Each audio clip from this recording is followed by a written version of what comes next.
उत्साह तर खूप आहे. स्वातंत्र्य दिनाविषयी सर्वांच्या मनामध्ये खूप खूप अभिमान आहे आणि कालही आम्ही तिरंगा रॅली खूप भव्य केली छत्रपती संभाजीनगरमध्ये आणि खूप उत्साह आहे. खूप तरुण लोक आलेले आहेत, लहान मुलं आलेली आहेत आई वडिलांबरोबर. खूप छान उत्साह आहे. नाही, अतिवृष्टी अनुदान घोटाळ्याच्या 7 तलाठ्यांना नियुक्त देण्याचे आदेश देण्यात आले आयुक्तालयाकडून, काय सांगाल?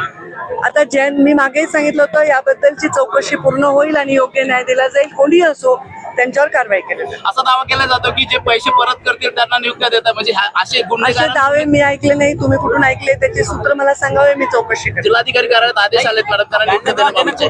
हिंदू महासभेने मागणी केली होती, त्यावर आता काय भूमिका घेणार? काय? हिंदू महासभेचे प्रदेशाध्यक्ष रणजित कुरुशी यांनी मागणी केली होती, जालन्यात जनकपूर करा. मी याच्यावर कोणी भूमिका घेऊ शकत नाही. मी पालकमंत्री आहे. जालन्याचं जेही नाव होईल त्याची मी पालकमंत्री. 29 तारखेला पुन्हा एकदा मनोज जरांगे पाटील उपोषणाला बसणार आहेत. 28 तारखेला त्यांनी सरकारला आवाहन केले की अंतर्वाली सराटीत यावं आणि चर्चा करावी.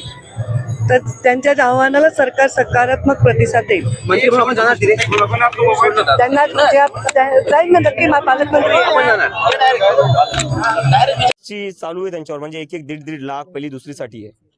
त्याच्यावर कॅप लागला पाहिजे. शिक्षण एवढं महाग नाही झालं पाहिजे. जर तुम्ही एवढं महाग शिक्षण करून ठेवसाल तर मग गरीबाच्या मुलांनी शिकायचं कसं? कारण की सरकारी शाळेवर तर तुम्ही काम नाही करते. तर पहिली गोष्ट, सरकारी शाळा सगळ्यात चांगल्या करा.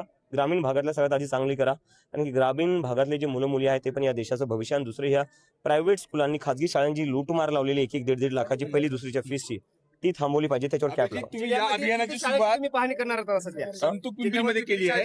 आम्ही आता सगळ्या इतर तालुक्यात मी फिरणार आहे. आज इथून सुरुवात करतोय आणि आता पुढच्या काळात आम्ही दुसऱ्या शाळांमध्ये जाणार आहे आणि आम्ही सगळा आढावा घेऊन एक रिपोर्ट तयार करणार आहे. आपलं शिक्षण या ठिकाणी संतूक पिंपरीच काय निवडलं? अभिजित, तुम्ही संतूक पिंपरी शाळा पहिल्यांदा काय निवडली असेल? हे माझं मूळ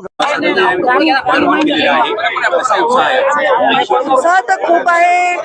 स्वातंत्र्य दिनाविषयी सर्वांच्या मनामध्ये खूप खूप अभिमान आहे आणि कालही आम्ही तिरंगा रॅली खूप भव्य केली छत्रपती संभाजीनगरमध्ये आणि खूप उत्साह आहे. खूप तरुण लोक आलेले आहेत,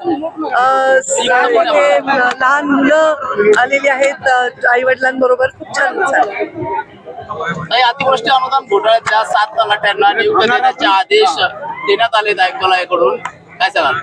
आता मी मागेही सांगितलं होतं, याबद्दलची चौकशी पूर्ण होईल आणि योग्य न्याय दिला जाईल. कोणीही असो त्यांच्यावर कारवाई केली जाईल. असा दावा केला जातो की जे पैसे परत करतील त्यांना नियुक्त देतात, म्हणजे असे दावे मी ऐकले नाही. तुम्ही कुठून ऐकले त्याचे सूत्र मला सांगावे, मी चौकशी करेन. जिल्हाधिकारी कार्यालयात आदेश आलेत मॅडम, त्यांना नियुक्त देण्याबाबतचे. हिंदू महासभेने मागणी केली होती, त्यावर आता काय भूमिका घेणार? काय? हिंदू महासभेचे प्रदेशाध्यक्ष रणजित कुरुशी यांनी मागणी केली होती, जालन्यात जनकपूर करा. मी याच्यावर कोणी भूमिका घेऊ शकत नाही.